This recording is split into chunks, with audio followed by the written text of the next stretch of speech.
Сәлем достар, бүгінгі видеода моңғол халқының ұлттық тағамы ұн-қуырдақ, яғни цойван тағамын дайындайтын боламыз. Цойван тағамын дайындау үшін бізге ең әуелі ет қажет. Мен жылқының етінен жасайтын боламын тағамды. Және пияз, сәбіз, картоп, сұйық май, су, ұн, тұз, паприка және де дәмдеуіштер. Жуып тазартып алған етімізді ұсақ бөліктерге бөліп, турап дайындап аламыз.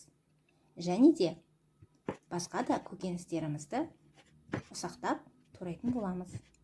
Достар, егер видео ұнаса, каналға тіркеліп, лайк басып, қоңырауша белгісін басып, комментария жазып қалдырыңыздар.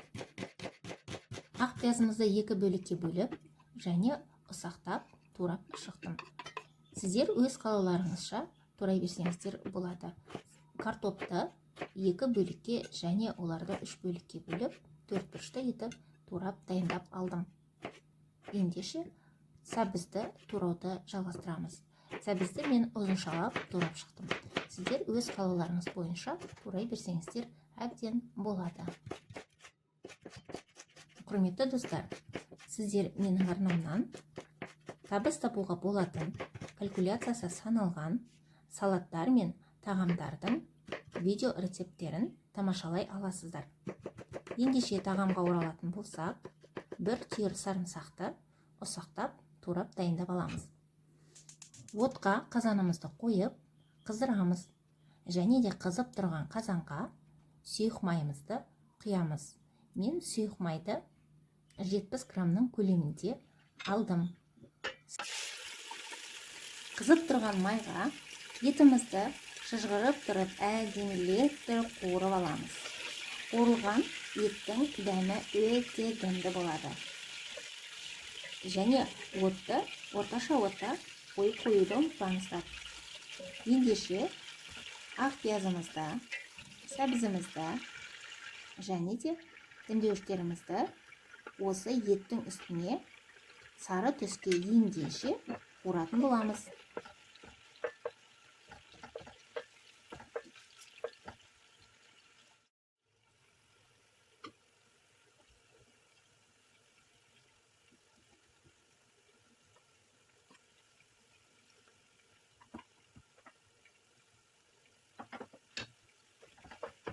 Сәбізімізді де бір шама уақыт, яғни 5 минуттың жобасында қуырып аламыз. Ендеше үстіне өздеріңіздің қалауларыңызша дәмдеуіштер қоссаңыздар болады. Мен паприка қолдандым, сіздер томат қоссаңыздар да болады. Ендеше барлық ингредиенттерді мұқият 20 минут қуыратын боламыз. Қуырылған тағамның дәмі ерекше болады. Тағамды дайындау барысында өздеріңізге де түсінікті болып тұрады. Ингредиенттердің барлығы қуырылғаннан соң үстіне қайнаған судан 2 стакан су құйдым.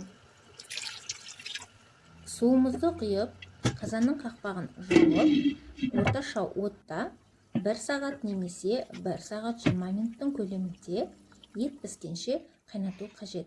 Етіміз пісуге жақын қалғандықтан, міне 1 сағат өтті, мен картоптарды салып, және де қайнатуды жалғастыратын боламын. Қазанымыздың қақпағын жауып, картоп қайнап піскенше қайнатуды жалғастырамыз. Достар, ендеше бізге ұн-қуырдақ болғандықтан қамыр дайындауымыз қажет.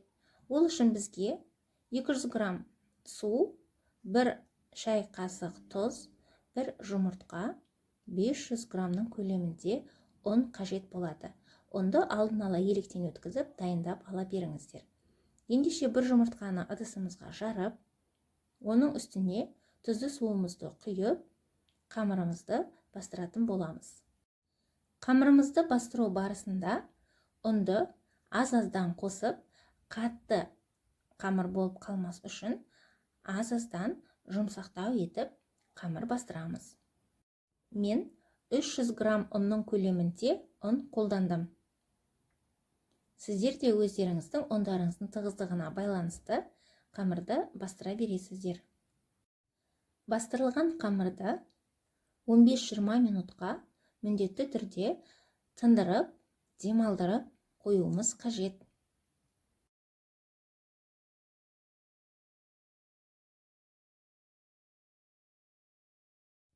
Достар, қамырымыз еленіп болды. Ендеше 20 минутқа ыдысымыздың бетін жауып, қамырымызды демалдырып қоямыз. Қамырымызды демалдырғаннан соң қайта алып, қолымызбен бір қайтара илеп жібереміз дағы. Пакетке қайта орап демалдырып қоямыз. 10 минут өткеннен соң қамырымызды жаюды бастаймыз. Осы сәтте духовкамызды, яғни пешімізді 180 градусқа қосып қоямыз. Себебі бізге листеріміздің ыстық болғаны қажет болады. Үстелдің үстіне ұн ұрпақтарын себе отырып, қамырымызды жайып алатын боламыз. Еттің қамырындай жұқа болудың қажеті жоқ. Сәл ғана жұқалау болса жеткілікті.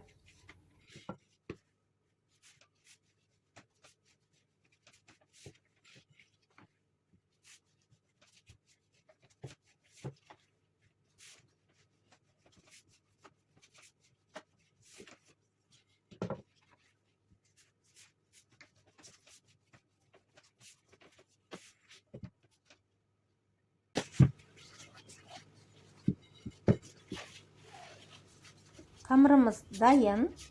Ендеше осы қамырларымызды бөліктерге бөліп дайындап аламыз. Ыңғайлы бөліктерге бөліп алған қамырларымызды ыстық листерге 1 минуттан қойып кептіріп алатын боламыз. Ыстық пештегі листерді шығарып, қамырларымыздың бір бетін 1 минутқа, келесі бір бетін 1 минутқа кептіреміз. Және де листеріміз салқын болып қалса, пешке қайтадан қыздырып алып, қалған қамырларымызды кептіріп дайындап алатын боламыз.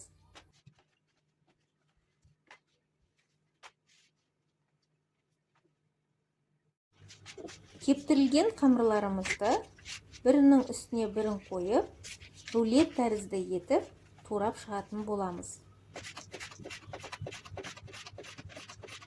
Кептірілген қамыр өте сергек, яғни жабыспайды, жақсы әдемі болып туралады.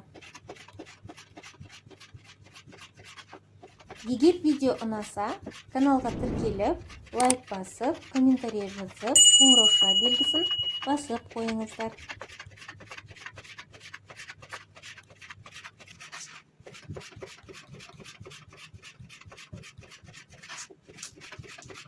Дәл осылай барлық қамырларымызды турап дайындап аламыз.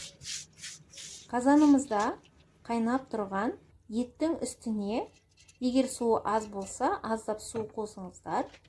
Туралған қамырларымызды салып, қазанымыздың қақпағын жауып қоятын боламыз. Қазанымыздың қақпағын 15 минутқа жауып қойдым. Және өздеріңіз көріп тұрғандай буы бұрқырап тұр.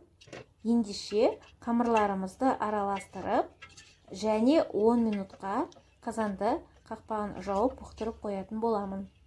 Достар, мен бүгін отбасыма ерекше дәмді тағам ұсындым. Сіздер де дайындап көріңіздер. Өте дәмді, ерекше тағам дайын болды. Сіздермен болған Қарлығаш. Келесі видеода сіздермен тағы да өте дәмді рецепттермен бөлісетін боламын. Құрметті достар, баршаңызға ас болсын. Назарларыңызға рахмет.